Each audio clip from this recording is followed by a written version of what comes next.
Launch meeting sir, launch meeting.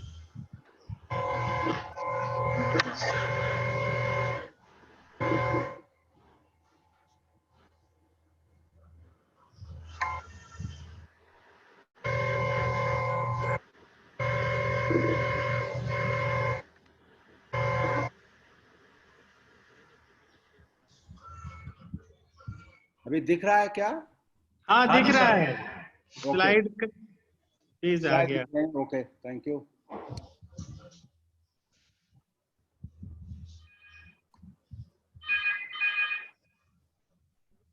So just a minute. तो धन्यवाद doctor A K. Singh ji और जितने भी फैकल्टी मेंबर हैं। I am audible? Yes okay. Yes sir. So to begin with, I must thank Dr. A.K. Singh for inviting me for this A.K. Singh ji पहले introduce तो कराओ ना।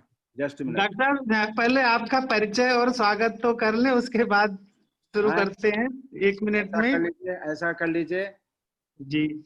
सबसे पहले तो आपका हमारे महाविद्यालय में हम पूरे महाविद्यालय परिवार की तरफ से स्वागत है। ठीक है। और आपका बहुत बहुत धन्यवाद है, आप अपने इतने व्यस्त समय में से हमारे महाविद्यालय के लिए, हम सबके लिए आपने समय निकाला, और वो भी ऑफिस के समय जबकि बहुत व्यस्तता रहती है। सबसे पहले तो डॉक्टर साहब, जैसा कि हम सभी देख रहे हैं, ये हमारा जो IRI इंस्टीट्यूट है, उसमें एग्रीकल्चरल इंजीनियरिंग डिवीजन को हेड कर रहे हैं। और अगर बैकग्राउंड के पीछे की तरफ से देखें तो आपने इसी इंस्टीट्यूट से IRI से MS और PhD किया था, और ARS साइंटिस्ट में आप एग्रीकल्चरल इंजीनियरिंग सब्जेक्ट के टॉपर रहे। IRI में ही पूरी सेवा आपने अभी कर रहे हैं, और अनेक स्टूडेंट आपके अलग अलग इंस्टीट्यूट में बाहर के देशों में भी सीनियर पोजीशन पर हैं। डॉक्टर साहब बहुत ही डायनेमिक नेचर के साइंटिस्ट हैं और प्रोफेसर भी हैं, टीचिंग, रिसर्च, और किसानों के लिए बहुत नजदीक से काम करने में तत्परता दिखाते हैं। डॉक्टर साहब किसान मेले का भी जो दिल्ली IRI में लगता है, उसके मेन कोऑर्डिनेटर के रूप में रहते हैं। और मुजफ्फरनगर में भी 2-3 साल पहले जब किसान मेला लगा था, उसके संदर्भ में भी कई बार मुजफ्फरनगर की भी विजिट किए थे। आप ARS फोरम जो है उसके जनरल सेक्रेटरी रहे हैं, और हमारा एग्रीकल्चरल इंजीनियरिंग का जो ऑल इंडिया इंटरनेशनल सोसाइटी है, उसके आप प्रेजेंट में प्रेसिडेंट हैं। तो डॉक्टर साहब ज्यादा समय न लेकर के आपका बहुत बहुत धन्यवाद। हम प्राचार्य जी से भी अपने अनुरोध करेंगे कि महाविद्यालय में आपका जरूर स्वागत करें। डॉक्टर साहब, हमारे प्राचार्य डॉक्टर नरेश कुमार जी। इस गेस्ट लेक्चर के अवसर पर आज के हमारे जो वक्ता हैं, मुख्य वक्ता प्रोफेसर इंद्रमणि मिश्रा जी, मैं पूरे महाविद्यालय परिवार की ओर से आपका स्वागत करता हूं। और ये हमारे लिए बड़े गौरव की बात है कि आज हमारे बीच में आप हैं। एक prestigious institute IRI new Delhi में आप प्रोफेसर एंड हेड के पद पर हैं। और बड़ी खुशी की बात है जब डॉक्टर A.K. सिंह जी ने बताया कि आप उनके क्लास फेलो रहे हैं, तो क्लास फेलो को सुनते हुए और अपने स्टूडेंट्स को सुनवाते हुए वाकई में बड़ा अच्छा लगता है। तो मैं ज्यादा तो कुछ नहीं कहूँगा, आपका प्रेस्टिजियस टाइम है, बड़ा वैल्यूएबल टाइम है। पर एक बात मैं ये कहना चाहता हूँ अपने स्टूडेंट्स के लिए खास तौर पे, कि अच्छे इंस्टीट्यूट्स के जो हमारे वक्ता, हम जो कोशिश कर रहे हैं कि अलग अलग इंस्टीट्यूट्स के वक्ता हमारे बीच में आए, हमारे बच्चों को अपना ज्ञान दें, वो उनसे कुछ सीखें, ताकि वो भी इस दौड़ में शामिल हो सकें। जैसा कि ये जो विषय है फार्म मैकेनाइजेशन, तो जो मैं समझता हूं कि जब हम छोटे थे तो देखते थे कि थ्रेशिंग हो रही है तो महीनों महीनों जानवरों से और इस तरीके से लगे रहते थे। पर अब मजदूर नहीं मिलते और इसमें काफी सारी दिक्कतें आती हैं। एफिशिएंसी बहुत कम है, आदमी से एनिमल्स के मदद से ही अगर खेती की जाए तो वो संभावना उसकी आजकल नहीं है, क्योंकि बड़ी तेजी से जमाना बदल रहा है। तो लेबर की कमी और एफिशिएंसी बढ़ाने के लिए हार्वेस्टिंग के टाइम में और पोस्ट हार्वेस्टिंग टाइम में कमी, मतलब कोई डिस्ट्रक्शन ना हो, इस तरह की कोई हानि ना हो, इस वजह से भी। और फार्म मैकेनाइजेशन की बात है, मैं देख रहा था आज गूगल पे कि फार्म मैकेनाइजेशन हमारे देश में अब भी 40 से 45% और यूएसए में अगर देखें हम तो 95% है। यार ये सारी बातें जो स्टेटस और future needs professor Mishra ji हमें बताएंगे, तो मैं पुनः ज्यादा ना कहते हुए मैं मिश्रा जी का अपने इस महाविद्यालय की तरफ से बहुत बहुत स्वागत करता हूं, अभिनंदन करता हूं। धन्यवाद। प्रोफेसर नरेश कुमार जी जो प्रिंसिपल हैं और हमारे सारे जो साथी हैं और पर्टिकुलरली हमारे मित्र डॉक्टर ए.के. सिंह जो मेरे क्लासमेट हैं, और मैं धन्यवाद आप सबको देना चाहता हूं कि इस बड़े प्रोग्राम में जोड़ने का।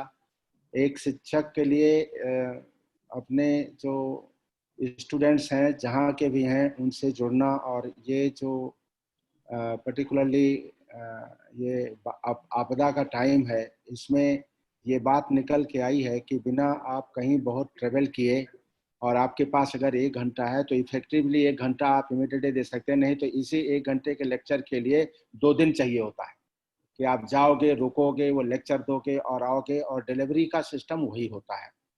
तो मैं बहुत आभारी हूँ कि इसके लिए हमें इनवाइट किया गया। और ये बात सही है कि भाग दौड़ बहुत लगी रहती है, तो मैं कहीं से लौटा था, इसलिए सिंह साहब से कहा कि 10 मिनट आप एंगेज करिएगा, शुरू करिएगा, एंड आई विल ज्वाइन। जैसा प्रिंसिपल साहब बता रहे थे, मीडियम हिंदी रखूं या मिक्स रखूं? हिंदी हिंदी रखें, हाँ ठीक क्योंकि है, बच्चे हमारे गांव के हैं। बच्चों के लिए हिंदी रखें। हाँ ठीक है। तो ये जैसा जो प्रधानाचार्य महोदय बता रहे थे कि बिल्कुल सही बात है कि जो हमारा मशीनरी का यूज है, मैकेनाइजेशन जिसे हम कहते हैं कृषि में, ये बहुत जरूरी हो गया है, और कई कारण है इसके। एक जो कभी कभी मैं मुख्य कारण तो यही बताता हूँ कि आप अपना जो प्लानिंग कमीशन का अपना डाटा है कि 50% से ज़्यादा किसान के बच्चे खेती करने में इंटरेस्टेड नहीं है, और वो उसका एक मुख्य कारण ये होता है कि ये एक बड़ा ही मेहनत और स्ट्रेनुअस काम बन गया है, और समय चूंकि बदल रहा है, शहर में लोग या कस्बों में लोग दूसरे तरीके से रहने लगे, तो अब कोई आदमी ये नहीं चाहता कि मैं मिट्टी और उसमें सना रहूं और उसमें उसी में काम करता रहूं, मुझे भी काम करने के तौर तरीके बेहतर होने चाहिए। प्रधानाचार्य महोदय ने अमेरिका का जिक्र किया, मुझे वहां पर रहने का मौका मिला, कनाडा में भी, अमेरिका में भी, यूरोप में भी, जापान में भी, कई जगहों में 10-12 देशों का मैं विजिटिंग फैकल्टी रहा हूं और दुनिया को देखा। तो यही बात समझ में आई कि और आपको जान करके हो सकता है जानकारी हो, और नहीं तो जानकारी जान के खुशी होगी कि अमेरिका में 2% लोग जो है वो कृषि से जुड़े हैं, और वो लोग अपने 98% जो हैं उनको तो खिला ही रहे हैं, और विश्व की एक बहुत बड़ी जनसंख्या को भी खिला रहे हैं। मैं पूरे नॉर्थ अमेरिका की बात लेके कर रहा हूँ। तो ऐसा क्यों हो रहा है? और आपको हिस्टोरिकली थोड़ा बता दूं तो ये भी आपको जानना होगा कि 1860-70 के आसपास अमेरिका की भी जो मेजर पॉपुलेशन 50-60% पॉपुलेशन वो कृषि से ही जुड़ी थी, और ये इसीलिए जो हमारा 20th सेंचुरी जो मानी जाती है, 20th सेंचुरी का मतलब पूरा 1900 से लेकर के और 2000 तक, ये 20th सेंचुरी को हमने ये माना है कि 20th सेंचुरी की टॉप 20 जो डेवलपमेंट विश्व में हुए हैं उनमें मैकेनाइजेशन एंड ऑटोमेशन एक माना जाता है। तो मतलब this is one of the top 20th greatest development in the world, जिसने ये बात ये यूएस वाले निकाल के ये कहते हैं क्योंकि उन्हें पता था कि आधी से ज्यादा जनता 50 साल 60 साल के अंदर में आधी से ज्यादा जनता को उन्होंने कहा कि नहीं, आप एग्रीकल्चर में न रहो, आप दूसरे काम करो, प्रोडक्शन का काम, इंडस्ट्री का काम करो और डेवलपमेंट के काम करो, हम एग्रीकल्चर को संभाल लेंगे। Sorry, just a minute.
I am very sorry, थोड़ा कॉन्शियस है डीजी साहब के ऑफिस से कोई वो था।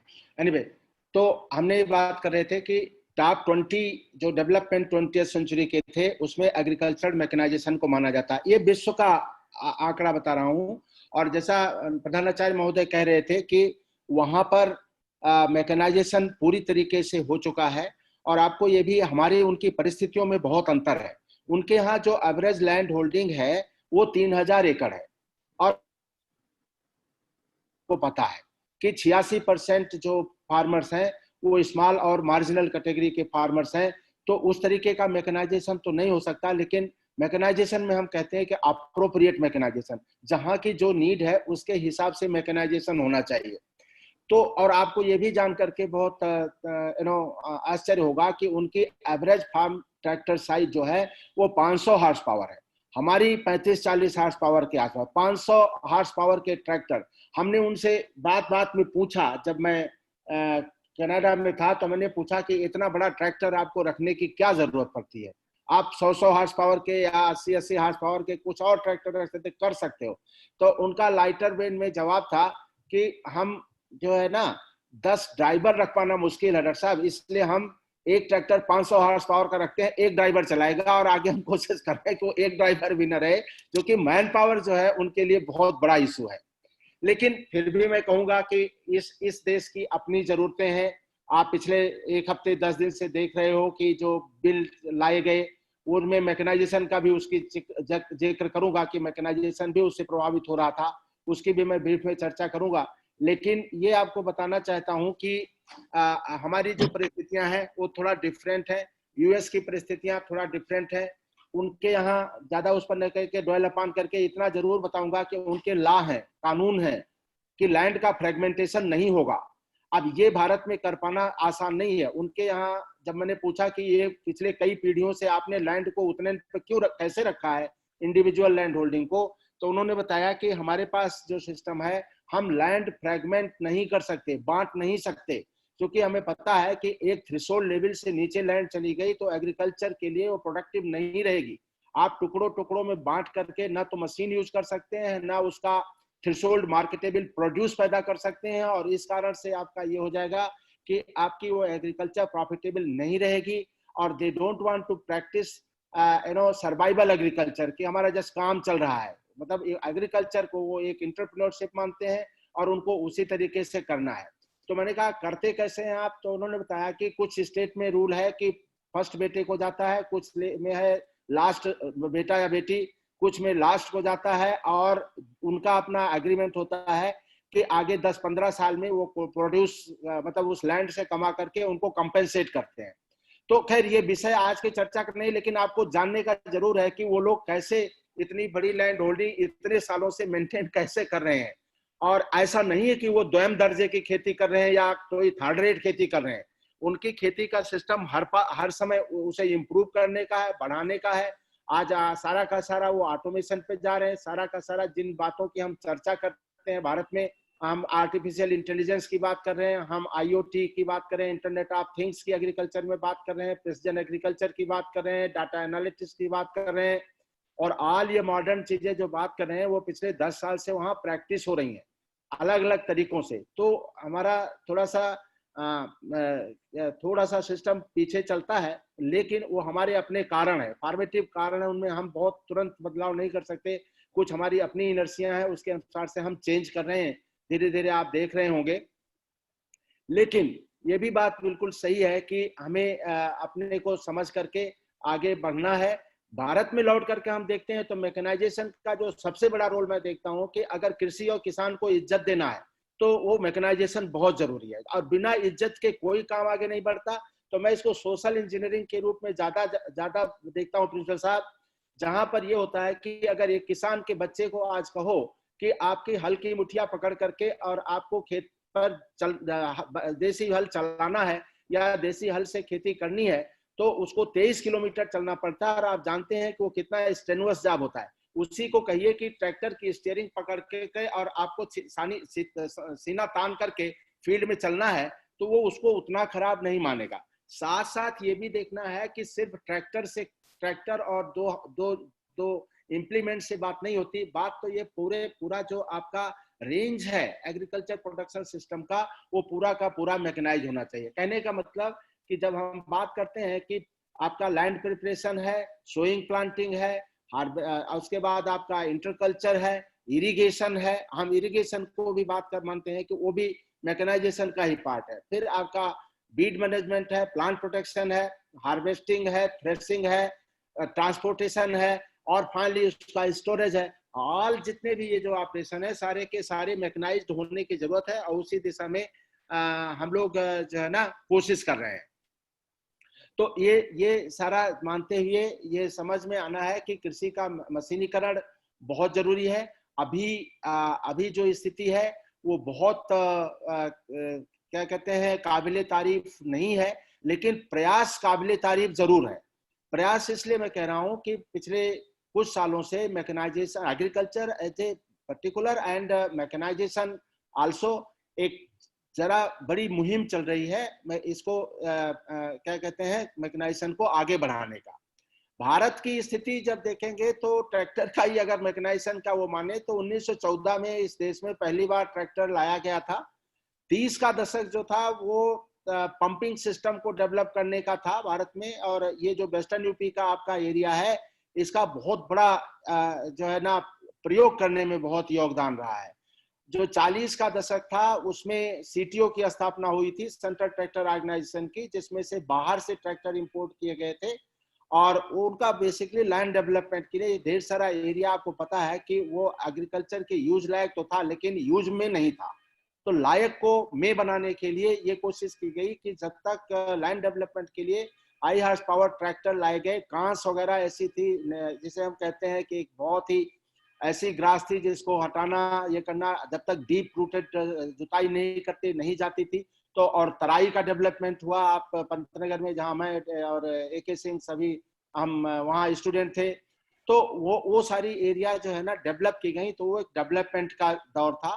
1961 में हमने ट्रैक्टर बनाना शुरू किया, और 61 में 880 ट्रैक्टर्स भारत ने आइसर ट्रैक्टर कंपनी जो है वो बनाई थी। और मैं वेस्टर्न यूपी का इसलिए ज्यादा नाम लेना चाहता हूँ कि वो ज्यादातर के ट्रैक्टर वेस्टर्न यूपी में कंज्यूम हुए था, और एक जो बहुत बढ़िया यूज आया था वो पंपिंग का यूज आया था। और प्रिंसिपल साहब और दूसरे जो लोग हैं बचपन का याद होगा कि इस एरिया में ट्रैक्टर को, छोटे ट्रैक्टर जो ये आइसर के थे उनको पंपिंग के लिए भी यूज किया, ट्रांसपोर्टेशन के लिए यूज किया गया। तो ट्रांसपोर्टेशन, पंपिंग और टिलेज, और फॉलोड बाय थ्रेसिंग। जैसा शुरू में प्रिंसिपल साहब ने कहा था कि अगर ग्रीन रिवोल्यूशन में हम बात करते हैं कि भी सीड का बहुत बड़ा योगदान था और फर्टिलाइजर न्यूट्रिएंट का बहुत बड़ा योगदान था, तो मैकेनाइजेशन का बहुत बड़ा योगदान था। क्योंकि जो कृषि है वो वेदर आधारित है, सारा कुछ मौसम पे डिपेंड करता है। पर्टिकुलर रबी की कटाई का समय आप समझते हैं कि अप्रैल में जो सिचुएशन होती है, कब बरसात आ गई, कब तूफान आ गया, कब चीजें चली जाएं, किसान का सारा कुछ खेत में होता है और उसे ला करके अपने रखना है। नेहरू साहब का, जवाहरलाल नेहरू साहब का एक स्टेटमेंट था, बार बार याद आता है, और उन्होंने IRI के हमारे लाइब्रेरी कॉन्फ्रेंस हाल में वो स्टेटमेंट दिया था। और वो बहुत जरूरी स्टेटमेंट है, और उससे मैकेनाइजेशन बहुत जुड़ा हुआ है कि सब कुछ प्रतीक्षा कर सकते हैं लेकिन कृषि नहीं।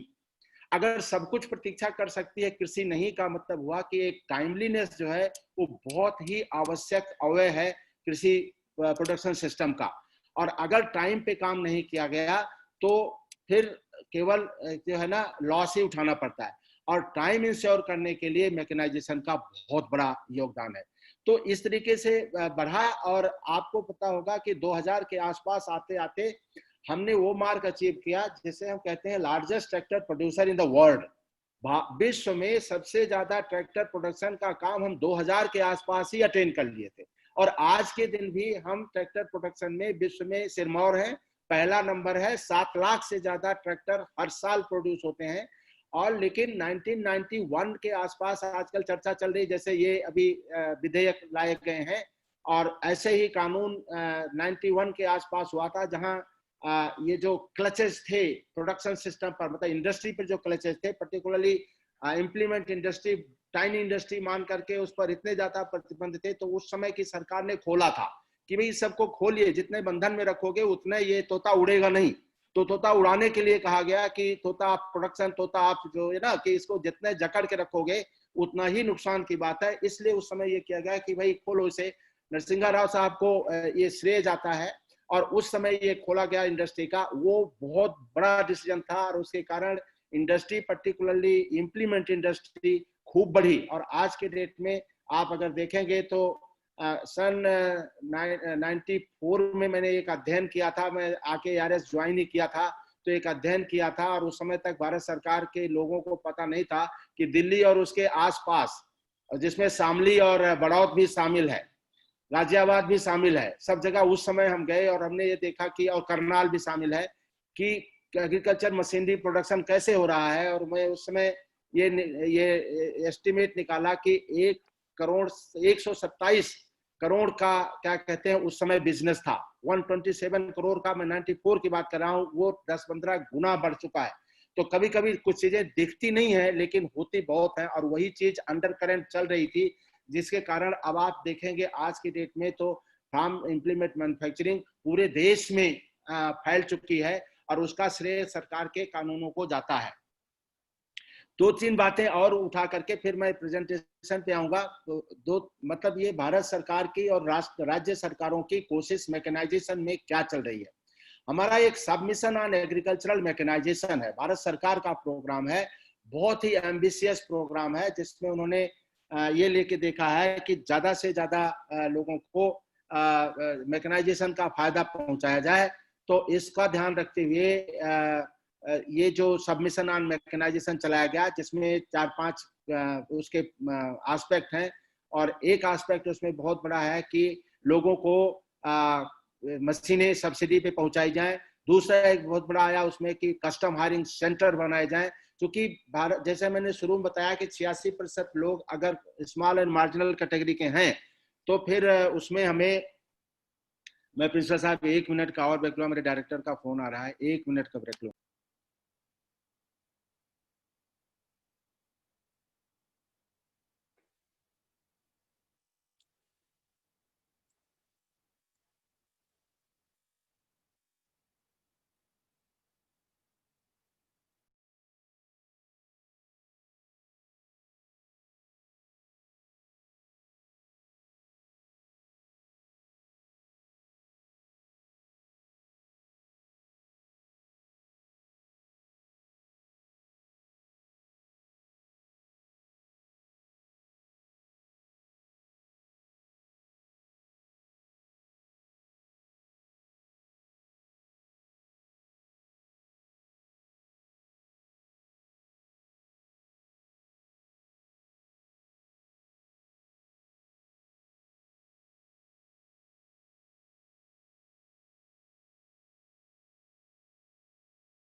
वाली भी वो सेंट्रल यूनिवर्सिटी होगी ना,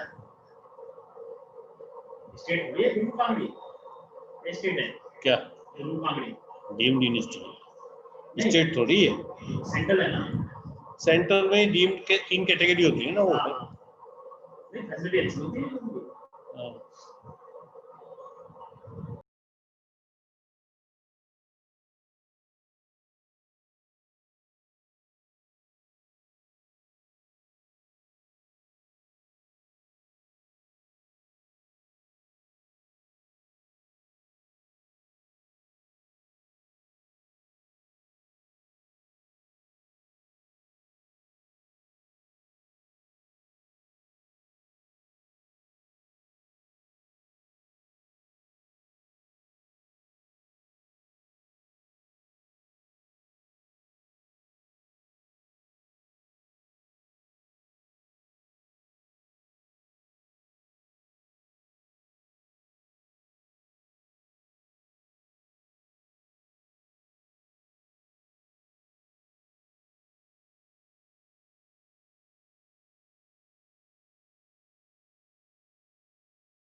सारी कभी जब बढ़िया काम होता है ना तो उसमें बाधा भी खूब आती है।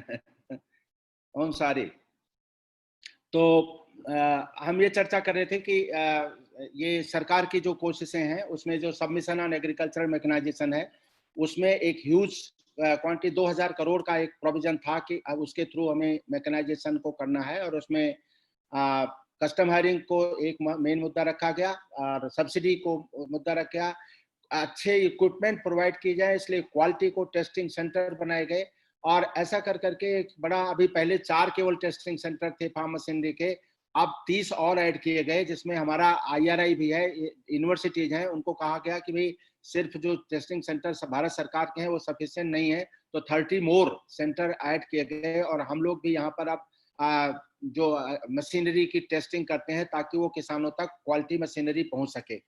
तो ये एक बड़ा बड़ा प्रयास शुरू हुआ, और कस्टम हायरिंग एक बहुत बड़ी सुविधा है जिसमें जो यंग हमारे साथी हैं वो उसको थोड़ा सा, मैं डॉक्टर AK सिंह को उसकी पुस्तिका जो है मेल पे भेजूंगा, वो दूसरों को शेयर करें।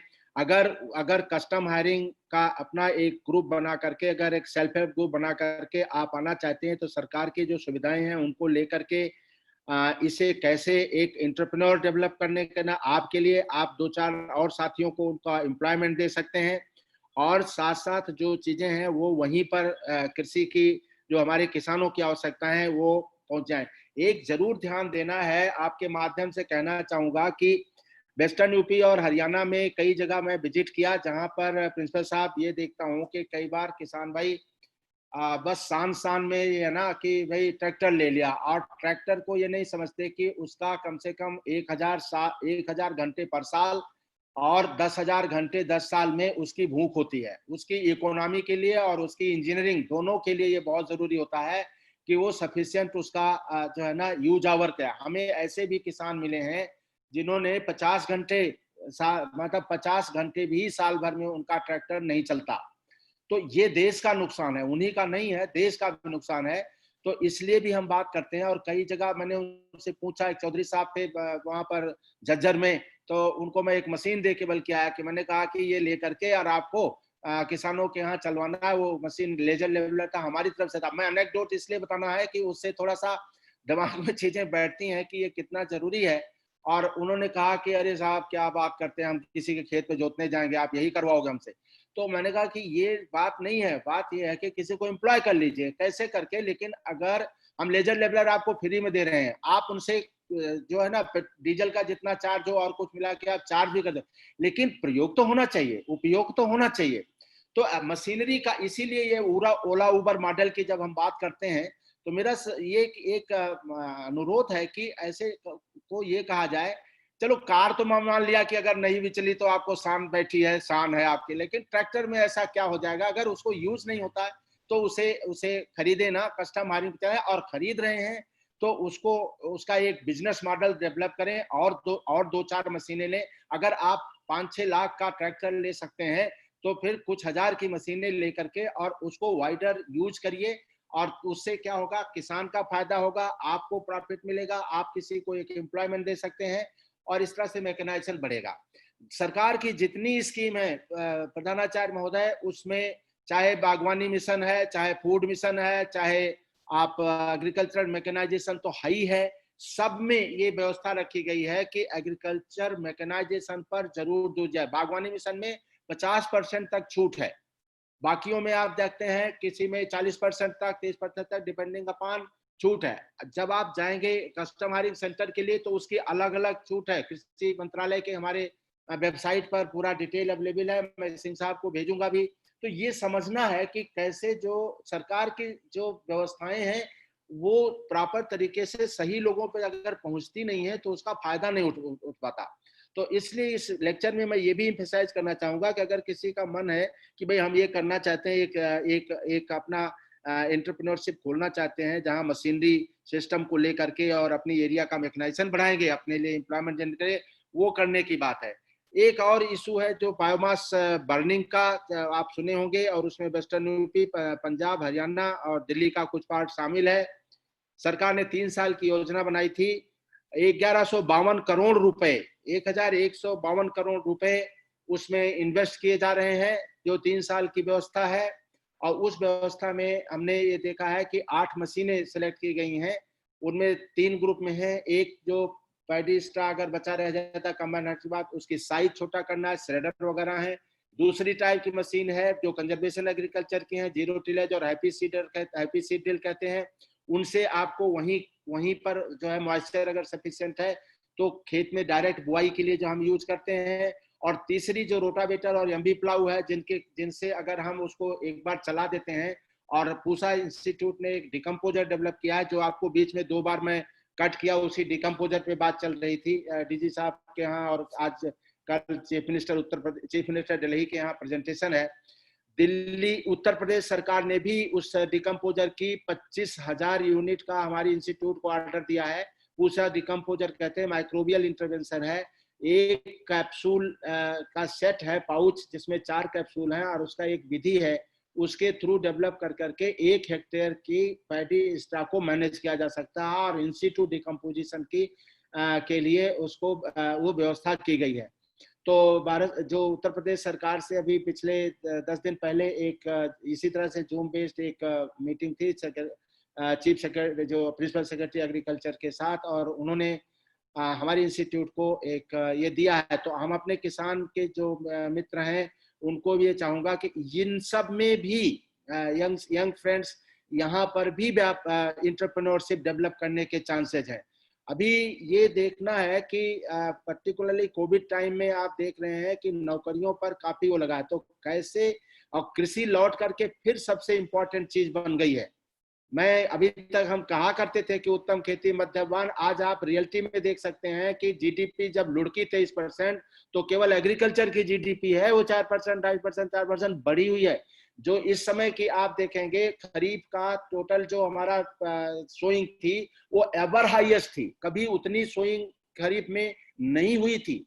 और एक डाटा आपको देना चाहूंगा कि जब पूरा देश जब लॉकडाउन में था, अप्रैल महीने में एक भी कार, एक भी साइकिल, एक भी क्या कहते हैं खिलौना भी नहीं बिका। उस समय भी 4,772 ट्रैक्टर, एक कंपनी, केवल महिंद्रा की बात कर रहा हूं, 4,772 ट्रैक्टर बेचे थे। उसमें से 70 ट्रैक्टर्स एक्सपोर्ट भी हुए हैं। और दूसरा डाटा आपको बता दूं कि जो मई और जून 19 में जो ट्रैक्टर सेल हुई है, पूरे देश की बात बता रहा हूं मैं, और मई और जून 20 में जो सेल हुई है वो 2.5% उसके कंपैरिजन में ज्यादा हुई है। तो थोड़ा मतलब कोविड को हराया है। कोविड को ये कहा कि कोविड है या नहीं है, ट्रैक्टर और मशीनरी का सेल बढ़ा है।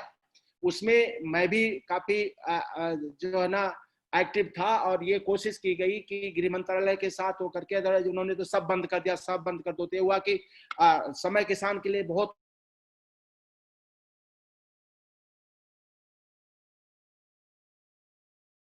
तो बाद में आएगा, बिना खाने के मर जाएंगे।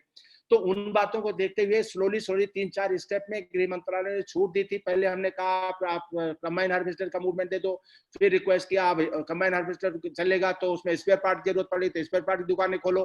फिर धीरे धीरे करके ऐसे 3-4 स्टेप में, अगर आपको याद हो कि सरकार ने कैसे ऑर्डर निकालने थे, तो उसके पीछे एक बहुत बड़ी ताकत और बड़ा इफर्ट, ताकत तो नहीं कहूंगा, इफर्ट लगा हुआ था, जिसमें मैं भी शामिल था कि भाई ये किसी भी तरीके से एग्रीकल्चर के को बचाया जाए, क्योंकि पूरे देश का लेकर के अगर चलेंगे तो कितना गेहूं फील्ड पे था, कितना दूसरी क्रॉप फील्ड पे थी, अगर वो ना आ पाती तो क्या होता। और आज का वही परिणाम है कि अगर सब कुछ रुक गया तो कम से कम लोगों को खाना पहुंच पा रहा है, क्योंकि ये एग्रीकल्चर से जुड़े जो लोग हैं, आप लोग हैं, जो स्टूडेंट हैं, किसान हैं, प्लानर्स हैं, हम सब हैं, सभी लोग एक तरह से प्रशंसा के पात्र हैं, क्योंकि समय पर एक्शन लेकर के ये चीज करने की कोशिश की कि भी एग्रीकल्चर सफर नहीं करनी चाहिए। और मानिए उसको सफर नहीं, जो डाटा हमने आपको दिया है वो बहुत इंपॉर्टेंट है, और उन्हीं से प्रेरित होकर के जो ये अभी चीजें की गई। और एक जो उस बीच में भी एक एग्रीकल्चर का बजट आया था, आपने ध्यान नहीं दिया होगा,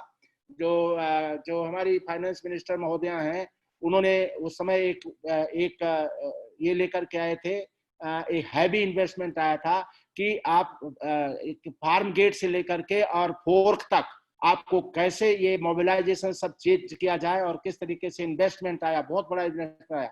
ये जो प्रेजेंट कोशिश है, इसमें भी एज ए एक्सपर्ट मैं कहना चाहूंगा कि ये बहुत बड़ा प्रयास है, और मैकेनाइजेशन में भी बहुत बड़ा प्रयास है, क्योंकि हमारी जो जोत है वो इतनी कम हो गई है कि ट्रैक्टर घुमाने लायक नहीं रह गई। अगर ट्रैक्टर घुमाने लायक नहीं है तो मैकेनाइजेशन नहीं बढ़ सकता, और छोटी जोत नहीं है, 86% किसान हमारे उसमें है। एक पॉइंट इसमें और ऐड करना चाहूंगा, कॉन्ट्रैक्ट फार्मिंग की बात है, आपके पास ही खुर्जा के पास एक फार्मिंग कम्युनिटी है, उसमें जो है ना हमें जो फार्मिंग कम्युनिटी है, जो लोग गाजर की खेती करते हैं, और वो फेमस हैं, हमारे इंस्टीट्यूट से जुड़े हुए हैं। और जब मैं आज के 6-7 साल पहले की बात बता रहा हूँ, 600 हेक्टेयर में गाजर की खेती अकेले होती है।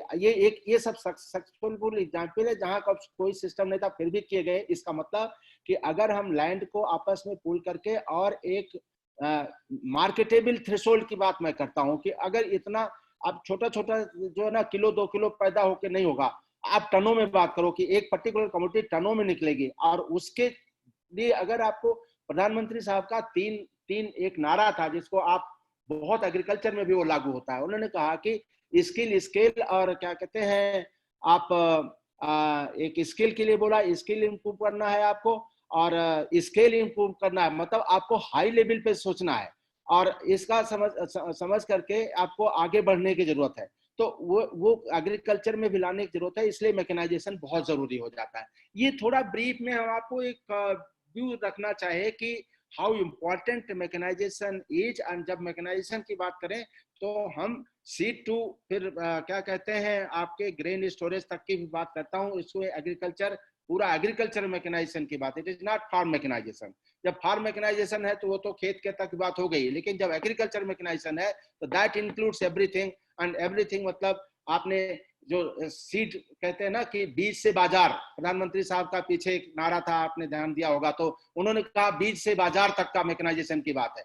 तो बीज से बाजार को समझने की जरूरत है, और उसमें जहां जहां पर इंजीनियरिंग का जोर होना चाहिए उनको लाना है, क्योंकि इंजीनियरिंग क्या लाएगी, इफिशियंसी लाएगी, स्विफ्टनेस लाएगी, कम समय में काम होगा, रिस्पेक्ट लाएगी आपके प्रोसेस को, और इस तरीके से हम अपने उस पर जो है ना बढ़ने की कोशिश करेंगे। इसको ध्यान में रखते हुए मैं थोड़ा सा ये, अगर वैसे तो बहुत तो नहीं है, लेकिन आई कैन सी दैट जो है ना we can talk about this thing. Mechanisation में कुछ स्लाइड्स हैं, कुछ हमारे मित्रों के लिए, इसको फिर मैं शेयर भी कर लूंगा डॉक्टर सिंह से। और मोटी बातें तो हम कर चुके हैं। मैकेनाइजेशन के जब इंपॉर्टेंस की बात हम करते हैं तो यही है कि लैंड प्रोडक्टिविटी को बढ़ाना है, टाइमलीनेस को ले आना है, क्रॉप लॉसेज को रिड्यूस करने हैं और क्वालिटी एग्रो प्रोड्यूस वो लोगों के सामने प्रोड्यूस करना है ताकि अच्छी कीमत किसान भाइयों को मिल सके। इनपुट जो है ये आप अच्छी तरह से जानते हैं कि मैकेनाइजेशन नहीं है तो कितना सीड डालते हैं और मैकेनाइजेशन है तो कितना सीड डालते हैं। मेरे अपने पर्सनल एक सिंह साहब बता रहे थे, किसानों से अनुभव है। मैं ईस्टर्न यूपी से लेकर के और यहाँ क्या कहते हैं पंजाब तक की बात कर रहा हूँ। कभी कभी मैं कहता हूँ तो कि होशियारपुर से लेकर के समस्तीपुर तक हमने ट्रेवल किया है और लोगों को वो किया, उसमें यही चीज हुई है कि हम जो है ना करने की कोशिश कर रहे हैं। तो लेबर प्रोडक्टिविटी बढ़ाना है, कास्ट रिड्यूस करनी है। तो ये हमारे जो जोर है और इसके लिए ये हमने कहा था कि कितना सीड, कितना फर्टिलाइजर, कितना टाइम, कितना लेबर बचता है, ये चीज इसमें दिखाई गई है और ये सब एक्सपेरिमेंट से देखे गए, तय किए गए। क्रॉपिंग इंटेंसिटी बढ़ी है इतना और प्रोडक्टिविटी भी 10 से 15% तक बढ़ती है। उसके बाद मल्टी सेक्टर एक्टिविटी है जिसमें मशीनरी और इक्विपमेंट है और फार्मर्स है, सबका कनेक्टिविटी है। सब लार्ज और मीडियम और स्मॉल मैन्युफैक्चरर हैं हमारे कंट्री में और मशीनरी का जो एक इंफ्रास्ट्रक्चर है काफी बड़ा है। मैं आपको बता दूं कि सीड और फर्टिलाइजर इन सबको जोड़ लो आप और एग्रीकल्चर मशीनरी जोड़ लो, एग्रीकल्चर मशीनरी उससे ज्यादा आती है। इसी तरह से हमारे यहाँ जैसे मैं बताया था कि 61 में हमने शुरू किया था, इंपोर्ट ऑफ ट्रैक्टर 76 तक था, उसके बाद हमने ट्रैक्टर नहीं लिया और ये थोड़ा पुराना डाटा है। अभी आज की डेट में हम 7 लाख ट्रैक्टर से ऊपर पैदा कर रहे हैं। ट्रैक्टर प्रोडक्शन जब हम देखते हैं कि कैसे बढ़ा है 2004-5 में, तो थोड़ा सा ये हुआ है कि हाई हार्स पावर ट्रैक्टर की बढ़ोतरी ज्यादा हुई है। स्टेट वाइज अगर हम देखते हैं तो ये ट्रेंड है, किस स्टेट में कहाँ पर कितना ज्यादा ट्रैक्टर बढ़े हैं। पिछले 5 साल का भी डाटा है, ये मैं आपको शेयर करूँ, अपडेटेड डाटा भी शेयर कर लेंगे। ICAR और इसके इंस्टीट्यूट ने ढेर सारे ऐसे मशीनरी डेवलप की हैं जिनको हमें सबको बढ़ाने की जरूरत है। पॉलिसी लिबरलाइजेशन 91 की बात हमने किया था, मैन्युफैक्चरिंग फ्री हुई जिसके कारण ढेर सारे स्मॉल सेक्टर को आगे बढ़ने को होता और बूस्ट मिली मैन्युफैक्चरिंग को और उसी का परिणाम है कि आज मैकेनाइजेशन में हम बहुत आगे हैं। फार्म इक्विपमेंट इंडस्ट्री के लेकर के देखेंगे तो बहुत बड़ी इंडस्ट्री है, बहुत बड़ी। विलेज क्राफ्ट्समैन और इनको सबको मैंने इसमें इंक्लूड किया है। ढेर सारे लोग इसमें लगे हुए हैं, ट्रैक्टर से लेकर के और खुरपी तक की बात मैं कर रहा हूँ और उसके बनाने के लिए लोग लगे हुए हैं। फार्म मशीनरी को कैसे किया जाए तो स्टैंडर्ड डेवलप किएंगे, सारे इतने स्टैंडर्ड सबने उसमें नहीं है, सब उसमें सब चीज के लिए हमने स्टैंडर्ड बनाए कि ताकि इंफीरियर टेक्नोलॉजी किसानों को न मिले। मशीनरी पावर और इरिगेशन और यील्ड में बहुत है, जहां पर इरिगेशन है, जहां पर ग्रेन यील्ड बेटर है, फार्म पावर भी वहीं ज्यादा है, इनमें आपस में नेक्सस है। आप स्टेट वाइज देखेंगे, पंजाब, हरियाणा और यूपी की हालत देखिए और बिहार और ईस्टर्न इंडिया की हालत देखिए। इसीलिए कोशिश की जा रही, सरकार ने कोशिश किया कि हम इसमें जाते हैं कि इसमें बढ़ने की कोशिश कर रहे हैं। लुक टुवर्ड्स ईस्ट की बात कही है कि ईस्टर्न इंडिया को डेवलप करने की जो बात है तो उनकी कोशिश की जा रही है। फिर हम जब बात करते हैं कि ट्रेंड देखा जाए तो हमने बताया था कि ट्रैक्टर के ट्रेंड में थोड़ा ये देखा गया है कि हाई हार्स पावर के ट्रैक्टर की तरह थोड़ा सेल है, क्योंकि कस्टम हायरिंग जब बढ़ी तब लोगों ने महसूस किया कि हम थोड़ा सा महंगे ट्रैक्टर लेंगे लेकिन उसको कस्टम हायरिंग पे यूज करें, इसलिए ये पैटर्न आया। और कैपेसिटी, इनहेंस कैपेसिटी, मशीनें ढेर सारी देखे थे, पहले छोटी मशीनें थे, अब बड़ी बड़ी बनने लगी। कस्टम हायरिंग और कॉन्ट्रैक्ट फार्मिंग की चर्चा की मैंने, उन पर जोर दिया गया, दोज आर वेरी इंपॉर्टेंट थे।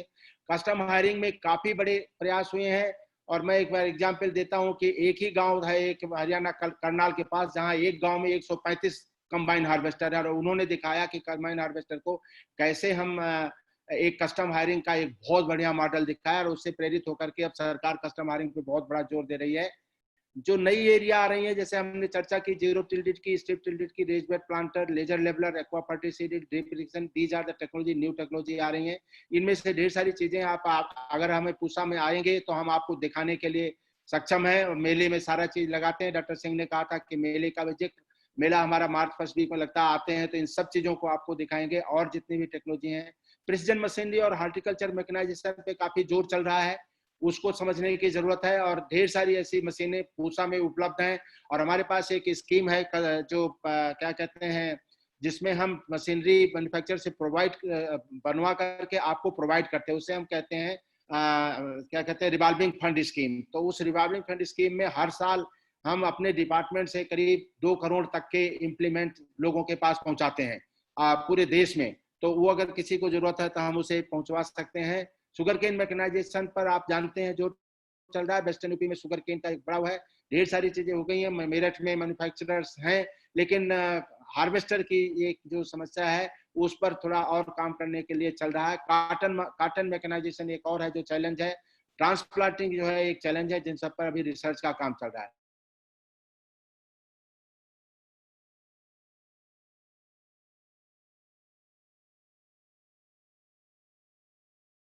इसलिए छोटे इक्विपमेंट, पावर्ड इक्विपमेंट, हमारा पालमपुर में स्टेशन है उनके थ्रू, और जो अल्मोड़ा में स्टेशन है उनके थ्रू ढेर सारी ऐसी टेक्नोलॉजी डेवलप की जा रही है जो स्मॉल फार्म के लिए और हिल मैकेनाइजेशन के लिए हो।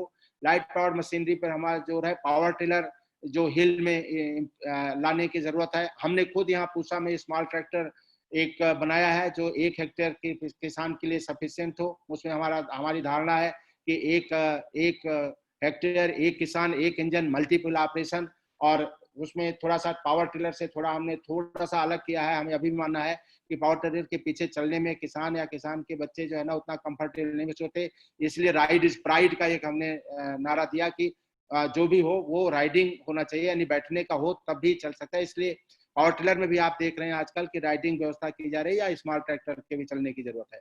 देन मैकेनाइजेशन का प्रोजेक्शन जब हम बात करते हैं तो 2050 तक ढेर सारा ऐसा परिवर्तन होना है पूरे देश में।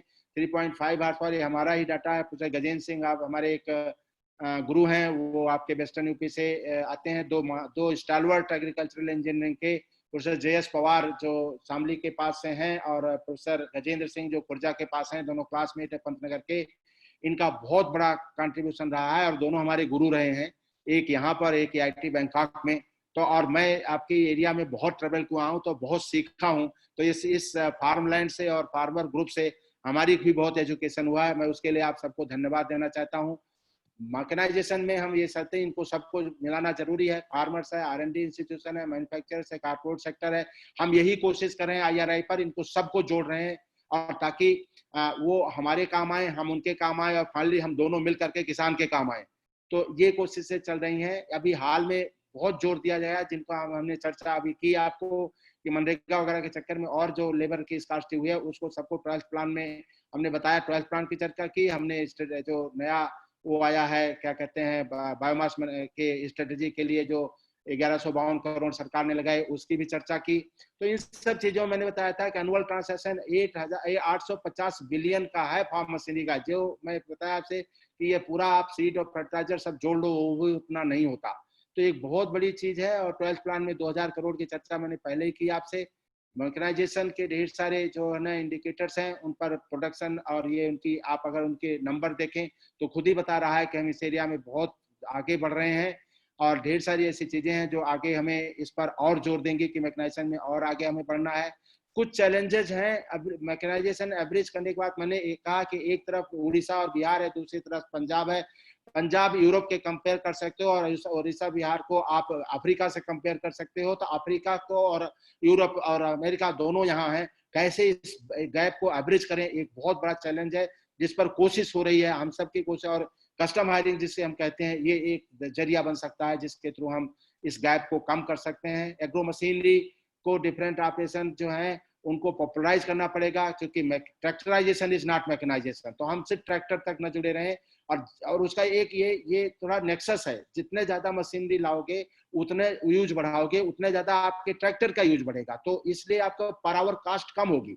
अदरवाइज पर आवर कास्ट आपकी बढ़ जाती है। अगर आप अगर 50 घंटे से साल में यूज कर रहे हैं तो आप जोड़ो कि आपकी कास्ट कितनी आ रही है। जो स्पेसिफिक मैकेनाइजेशन है उन पे हमें जोर देना है। पूरा ICR और देश लगा हुआ है कि रिलेटेड मैकेनाइजेशन को जोर दें। स्मॉल फार्म मैकेनाइजेशन एक अपनी और धारणा है जिसको हमें बढ़ाने की जरूरत है। उसके लिए सारी स्ट्रेटजीज हैं। हमें इंडिविजुअल्स का अपनी सेल्फ हेल्प ग्रुप बनाने की हमने अभी बात की,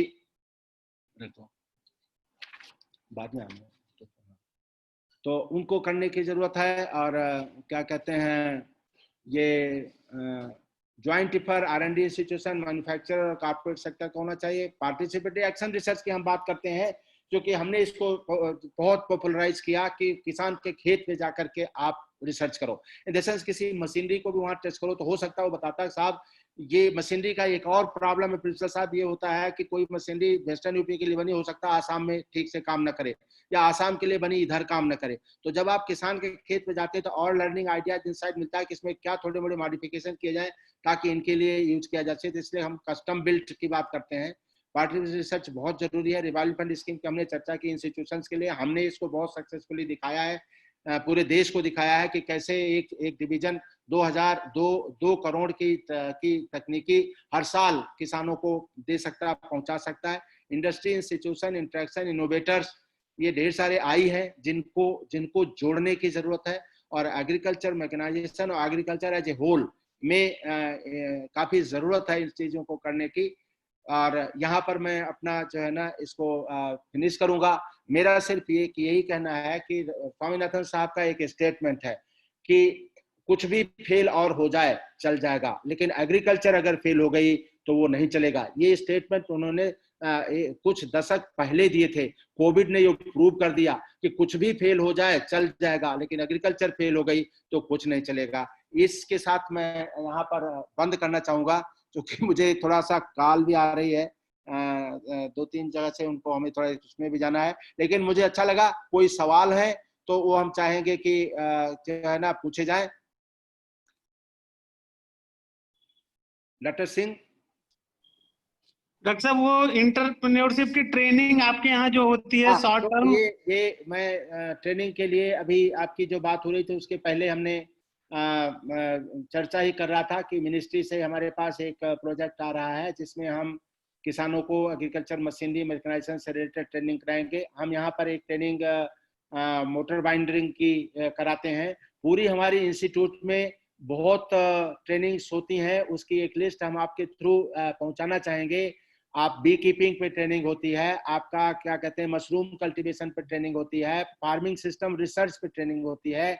मैं तो ये चाहूंगा कि जो आपके छात्र हैं उनका कुछ ग्रुप में ऐसा प्लान करके अपने आप अगर वो आए और हमें इन्फॉर्म करते हैं ग्रुप वाइज, तो हम यहाँ उनको दिखा सकते हैं कि अभी जो फार्मिंग सिस्टम का हमारा 1 हेक्टेयर का सिस्टम का ये यहाँ डेवलप किए हैं उसमें 3.5 लाख की नेट इनकम की बात है। तो ये थोड़ा सा कृषि को बदलने की जरूरत है, और जो ये नए गवर्नमेंट के एफर्ट्स हैं उनको समझ करके हमें बढ़ाने की जरूरत है। मैं समझता हूँ कि काफी जरूरी है कि हम इसको आगे जो है ना एग्रीकल्चर को मैकेनाइज करने की जरूरत है। और प्रिंसिपल साहब, मैं कंक्लूड इस बात पे करूंगा कि पूरे विश्व में ये चर्चा है, और वो चर्चा ये है कि जो फ्यूचर की एग्रीकल्चर होगी वो इंजीनियरिंग एग्रीकल्चर होगी, क्योंकि हम हॉरिजॉन्टली नहीं बढ़ सकते। पॉपुलेशन बढ़ रही है, लैंड फिक्स्ड है, रिसोर्सेज फिक्स है, पानी फिक्स है, एनर्जी फिक्स है। तो क्या करना पड़ेगा आपको उसी एरिया में, you have to produce more from less for more. So you have to produce, आपको ज्यादा पैदा करना है कम से ज्यादा के लिए। तो ज्यादा तो ग्रेन एंड प्रोड्यूस लेके आना है, और कम रिसोर्सेज हैं, ज्यादा पॉपुलेशन है। ये एक बहुत बड़ा चैलेंज है। लोगों को कमर कसनी है और किसान और किसानी को महत्व देना है। उसमें इंजीनियरिंग के एप्लीकेशन को बहुत ज्यादा महत्व देना है, और ये बनाना है कि ज्यादातर लोग किसान और उनके बच्चे, जो लोग खेती को अभी देख रहे हैं आप, ट्रेंड परिवर्तन हो रहा है। लोग एमबीए करके आईएम करके लौट के फिर खेती में आ रहे हैं। तो वो क्यों ना हम सादा बढ़ाएं, और जो घाघ की कहावत है कि उत्तम खेती मध्यम वान निश्चित चाकरी भीख निदान, उसको फिर से साकार करें, और वो हो सकता है। तो ये देखना है कि एग्रीकल्चर जो रिसर्च कर रहे हैं, जो पढ़ा रहे हैं, वो भी फील्ड पे जाएं और समझें कि रियल प्रॉब्लम क्या है। ऐसा नहीं हो कि जो पढ़ा रहे हैं वो अलग है और जो प्रॉब्लम है वो अलग है। मैं इसकी बात को बहुत जोर देता हूं। और मैं आपको बता दूं कि मैं हूं इंजीनियर, लेकिन हमारे जो संस्थान का एक एमजीएमजी प्रोग्राम चलता है, मेरा गांव मेरा गौरव, और उसका नॉर्मली एक्सटेंशन के लोग होना चाहिए। लेकिन हमारे डायरेक्टर ने, पहले जो आजकल डीजी हैं, उन्होंने मुझे उसका मुखिया बनाया था कि आपका चूंकि किसानों के प्रति लगाव है, मैं खुद एक किसान का बेटा हूं, तो मैं समझ सकता हूं, और 8 क्लास तक मैंने किसानी की है, तो मैं समझ सकता हूं। और जो हमारे ढेर सारे एग्रीकल्चर में जो लोग रह रहे हैं वो किसानी किए हैं, लेकिन प्रॉब्लम क्या है कि जब वो एग्रीकल्चर रिसर्च इंस्टीट्यूशन में आ जाते हैं तो टाई टूई लगा करके फिर वो बदल जाते हैं। ये इसीलिए हमने ये कहा है कि मेरा गांव मेरा गौरव। कम से कम मैंने ये भी कोशिश कर रहा हूँ कि अपने गांव को ही गोद ले लो भाई मेरे, और वहीं जाकर के बताओ, और शर्माओ ना कि मैं एग्रीकल्चर की रिसर्च करता हूँ ये बहुत, और एग्रीकल्चर में कई लोगों को ये बताना अपने गांव में, तो मैं बड़ा भारी अफसर हूँ, किस बात का एग्रीकल्चर का अफसर बताते हैं तो उन्हें थोड़ा बहुत वैसी भावना नहीं। तो ये पूरे सिस्टम को बदलने की जरूरत है और ये समझने की जरूरत है कि कृषि प्रधान देश है तो कृषि प्रधान देश है, मानना पड़ेगा और हमें इसको आगे बढ़ाना ही पड़ेगा। मैं इसके साथ और कोई अगर क्वेरी होगी तो हम उसका जवाब देंगे।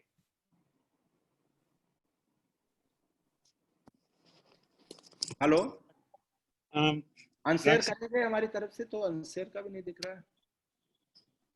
और कोई साथी कोई अपनी बात रखना चाहे डॉक्टर साहब से? हाँ, कोई भी चीज रखना चाहे तो बोल सकते हैं।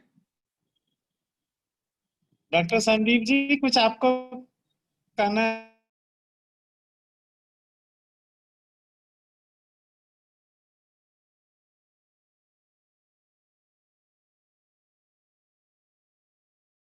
पंद्रह 10 साल से तो हमारी ख्याल से नहीं आ पाया, लेकिन उसके पहले मैं आता था। AK सिंह साहब जो है ना, वो उनका जो आदेश होता था कि भाई आना है यहाँ, और वो तो मैं आता था, और उसके चक्कर में फिर मैं जो है ना मुजफ्फरनगर भी नहीं आ AK सिंह पाया। जी मेरी आवाज आ रही है?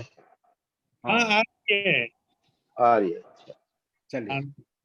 हाँ, डॉक्टर साहब मैं आपका डॉक्टर अब विजय कुमार ढाका जी, आप मिश्रा जी का धन्यवाद भी करिए और अपने पुराने साथी भी करिए। मैं डॉक्टर इंद्रमणि जी से जो है बहुत प्रभावित हुआ कि इनका जो जुड़ाव है कृषि क्षेत्र से, कृषकों से, और जो इन्होंने घाघ की कहावत के लिए कहा, वो मैं बिल्कुल उसी थॉट का हूँ।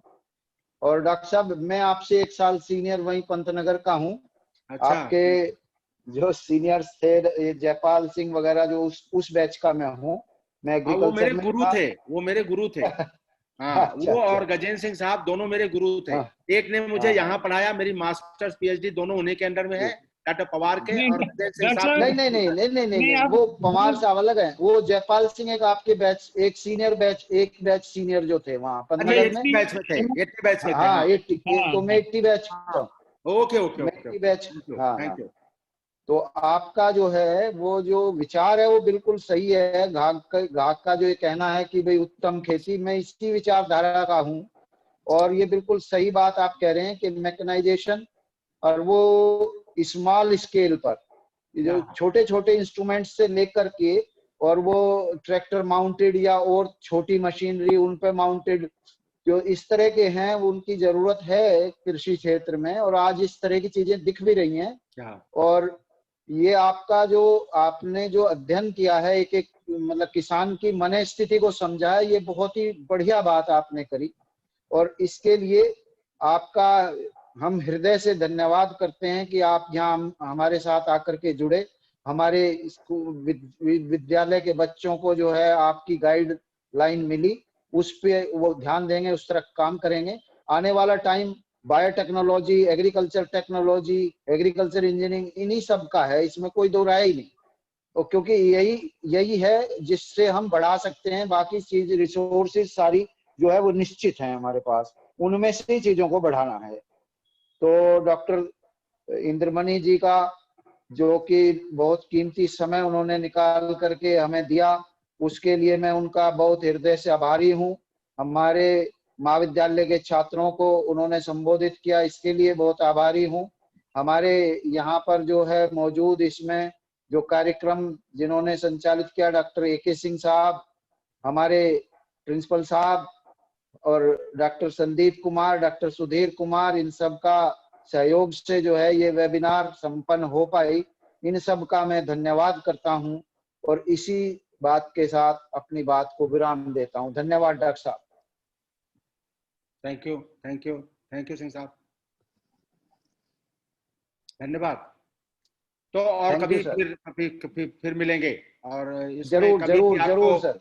किसी भी प्रोसेसिंग का एस्पेक्ट है ये आपका क्या कहते नहीं, हैं, हम आपको महाविद्यालय में भी बुलाएंगे सर किसी दिन जरूर। मैं आऊंगा अभी कोविड के बाद जो है। Thank you. नमस्कार। नमस्कार। नमस्कार सर।